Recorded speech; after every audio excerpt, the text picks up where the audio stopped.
When I first started reading, I didn't have much of a process, so I would only retain a small amount of a book's content and concepts. I would read a book, spend a bit of time thinking about the interesting parts of it, and then move on to the next one. I knew I could do better, so I decided to come up with a different process which would help me retain more.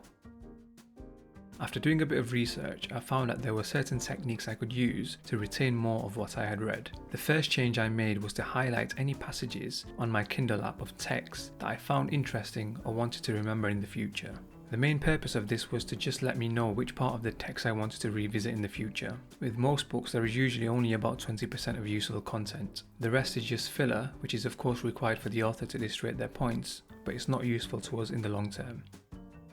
At the end of the book, I would go on to read.kindle and copy and paste all my highlights into a note-taking app such as OneNote. I would then go through each highlight and mark any that still resonated with me and I wanted to come back to in the future. The key here was to further trim down the notes to what I thought was important enough and I would want to come back to in the future.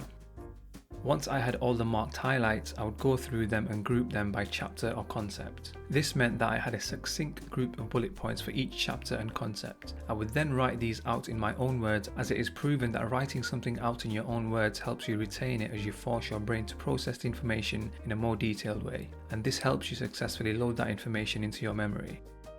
Once I had a bullet point summary of each chapter and concept, I would then write a detailed summary of the book, which would be 1 to 3 pages long. The point of this would be that I would then come back to this whenever I wanted, and I would have a short summary of the most important parts of the book. So by this point, I would have taken highlights from the book and created a 3-page summary of all the important concepts from the book that I wanted to implement in my life. I could then come back to these and read them at any point and as many times as I wanted to make sure that I remembered the main lessons and concepts from the book.